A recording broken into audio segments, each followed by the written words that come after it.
আমি জানতে চাই আমার ছেলের আমার স্বামীর অপরাধটা। আমি যতই বিচার করি, সরকার যতই বিচার করুক, ও তো ওর স্বামী ফিরে পাবে।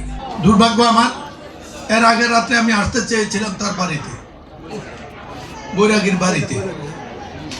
তো যাই হোক, এই ছেলেটি অত্যাধিক ভালো ছিল, সরকারের একটা অ্যাসেট ছিল। সরকার এটা নিয়ে খুব সিরিয়াস। আমরা জাতি হিসাবে, দেশ হিসাবে একটা মাসুম বাচ্চা, মাসুম সরকারি কর্মকর্তার জীবন রক্ষা করতে পারি। দেশে মানুষ বিপদে আছে। তবে আমি অভিনন্দন জানাই তাদেরকে, আমি সবাইকে সম্মানিত করব বলেছি। 24 ঘন্টার মধ্যে এই ঘটনা একটু উদ্ধার হয়েছে এবং আসামিরা গ্রেপ্তার হয়েছে। তার বাচ্চা, তার স্ত্রী এটা পাবে, এটা দ্বারা লাভবান হবে না। কিন্তু তার স্ত্রীর কান্না আমার কানে গেছে। আমি জানতে চাই আমার ছেলের, আমার স্বামীর অপরাধটা। এই কথা উল্লেখ করার পরে প্রধানমন্ত্রী আহত ছিলেন, আমি শব্দটা পরে শেষ করতে পারিনি। প্রধানমন্ত্রী দাঁড়িয়ে তার ওনার দায়িত্ব নিচ্ছে এটা সবকিছু। ইতিমধ্যে র্যাব কর্তৃপক্ষ আমি অভিনন্দন জানিয়েছি, তাদেরকে পুরস্কৃত করার কথা বলেছি, এসপি সাহেবের সাথে কথা বলেছি, স্বরাষ্ট্রমন্ত্রীর সাথে কথা বলেছি, সংসদে বলেছি। এই মামলাটি আমি তদারক করছি, নিঃসন্দেহে থাকেন, ইনশাআল্লাহ বিচার হবে। আর ইতিমধ্যে, তবে এই কথা সত্য, আমি তার স্ত্রীর সাথে দেখা করে দেবো। তার ওই কথা, আমি যতই বিচার করি, সরকার যতই বিচার করুক, ও তো ওর স্বামী ফিরে পাবে। তার মাসুম বাচ্চারা তো বাবা পাবে না। চলেন আমরা সবাই তার পাশে দাঁড়াই।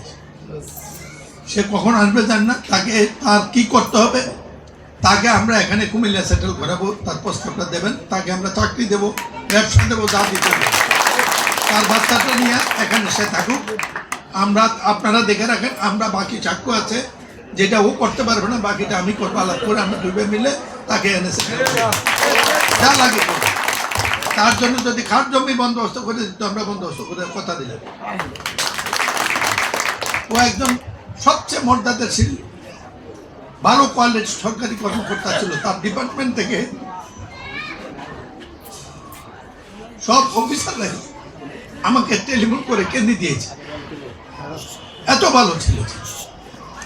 তার ফ্যামিলি কবে আসবে আমাকে জানাবেন, আমি এসে দেখে সাক্ষী একটু টাইম রাখো, আমরা এসে তার পরিবারের যা দায়িত্ব আমরা গ্রহণ করলাম। আপনারা এই মন্দিরে আছেন, মন্দিরের বাকি কাজ দাদা কথা বলে আমরা অপরাধ তোমার স্বামীকে রক্ষা করতে পারি। বাবারে জানতাম না, আমি আমার দায়িত্ব পালন করেছি, আমার প্রধানমন্ত্রীকে বলেছি, আমরা বিচলিত। তোমার কাছে আমরা তোমার সাথে দুঃখ প্রকাশ করছি। আমি এখনই এখানে মন্দিরে আসছিলাম, আমাদের সাবেক মেয়র সাক্ষী আছে। এখন তুমি কবে আসবা বলো, তোমার স্বামীকে পাবে না, আমরা তোমার সাথে আছি। আমি তোমাকে বলে দিলাম, তোমার কাছে আমার প্রস্তাব হলো, তুমি কুমিল্লা থাকবে না, আমরা তোমাকে তোমার ছেলের জন্য যা করতে করবো। তোমরা আমরা তোমাকে দলীয়ভাবে তোমার সব জায়গা ব্যবস্থা করে, বাড়ি করে, তোমার চাকরি ব্যবস্থা করে, তুমি যাতে চলতে ব্যবস্থা করে, তোমাকে আমরা এখানে, তোমাকে কুমিল্লার নাগরিক হিসাবে, পানপট্টির নাগরিক হিসাবে আমরা এখানে সেটেল করবো, এটা প্রস্তাব। তুমি ইনশাল্লাহ আসবা কবে? করে দেব, কথা দিলাম, কথা দিলাম রে বাবা, কথা দিলাম।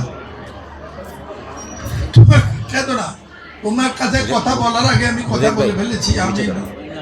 আমি তখনই আসতে চাইছিলাম, কিন্তু সেই মুহূর্তে তথ্য জানার আগে এসে কি বলবো, বিকালে আসবো বলছিলাম, পরে তারা বলে যে তুমি নাকি চলে গেছো। আমি কালকেও খোঁজ দিচ্ছি তুমি আসছো কিনা। আমি তোমাকে মাননীয় প্রধানমন্ত্রীর সাথে দেখা করিয়ে দেবো। হিউল রিজার্ভ ইস্যু জনাব তারেক রহমান তোমার জন্য সংসদে দাঁড়িয়ে কথা বলেছে, আমি ওনার সাথে দেখা করিয়ে দেব। আর আমাদের যা করার আমরা তো করবো, তুমি আসো, ইনশাল্লাহ এখানে সব দায়িত্ব আমাদের।